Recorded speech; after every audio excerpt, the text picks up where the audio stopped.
million pages, 2,000 videos, and 180,000 images. CNN teams are carefully sifting through the largest, and what the Justice Department says is the last, batch of Jeffrey Epstein files. It's an enormous trove of documents, and it includes references to some of the richest and most powerful people on the planet. That includes the current president, a former president, cabinet secretaries, a former prime minister, billionaires, and the list goes on and on and on. The Justice Department says tonight that its job is done. We complied with the statute, we complied with the act, and there is no, we did not protect President Trump, we didn't protect or not protect anybody. I mean, I think that there's a hunger or a thirst for information that I do not think will be satisfied by the review of these documents. I should note that just because someone is mentioned in these documents does not mean that they've been accused of wrongdoing or did anything wrong. Many of these claims are unverified or they rely on secondhand information. But these are the key findings our team has uncovered so far, and I should note, millions of pages have come out. We are still digging right now in this hour. Donald Trump's name appears thousands of times in these new documents. In some, he's merely mentioned in emails that Jeffrey Epstein sent to other people. But the files also contain a complaint from a woman who accused Trump of raping her in 1994 when she was just 13 years old.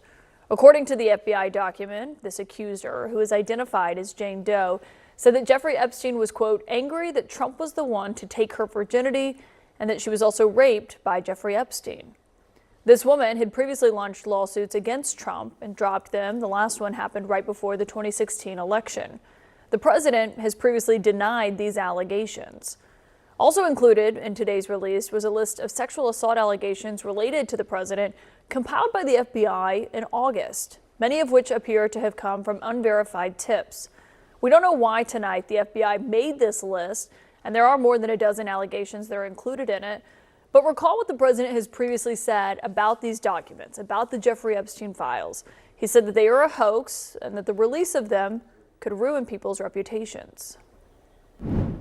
I know it's a hoax. It's started by Democrats. It's been run by the Democrats for 4 years. You had Christopher Wray and these characters and Comey before him.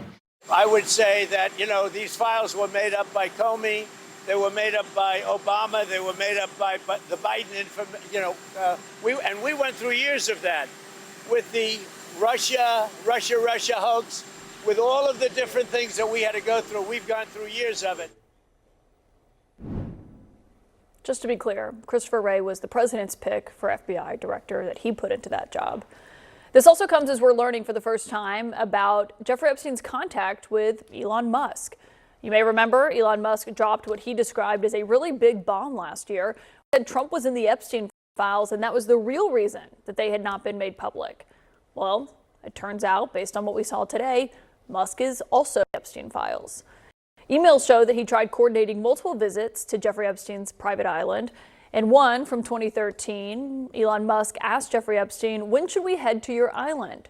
The year before, he said, what day night would be the wildest party on your island? Now, this is after Musk claimed, in all caps, I should note, last year that, quote, Epstein tried to get me to go to his island, and I refused. Musk's representatives did not immediately respond to CNN's request for comment for explanation for those emails and that contact. And speaking of distancing and denials, recall what President Trump's Commerce Secretary Howard Lutnick said just last year about a 2005 encounter that he had with Epstein at his Manhattan townhouse. I say to him, massage table in the middle of your house? How often you have a massage? And he says, every day. And then he gets weirdly close to me. Ooh. And he says, and the right kind of massage.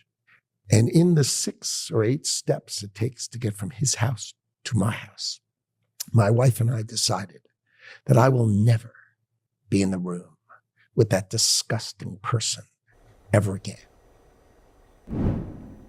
Okay, so that was 2005.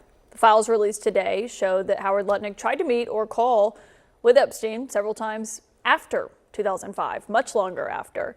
A 2011 email to Jeffrey Epstein from his assistant reads, Howard Lutnick will come see you at 5 p.m. That same year, the heading of an alarm message reads, Drinks with Howard Lutnick. And Lutnick also emailed Jeffrey Epstein's assistant in 2015, inviting Epstein to a Democratic fundraiser for Hillary Clinton that he was hosting. Asked for comment on these emails and the correspondence between the two, a spokesperson for the Commerce Department told CNN Secretary Lutnick had limited interactions with Mr. Epstein in the presence of his wife and has never been accused of wrongdoing. Some of the victims of Epstein have expressed frustration with the entire process.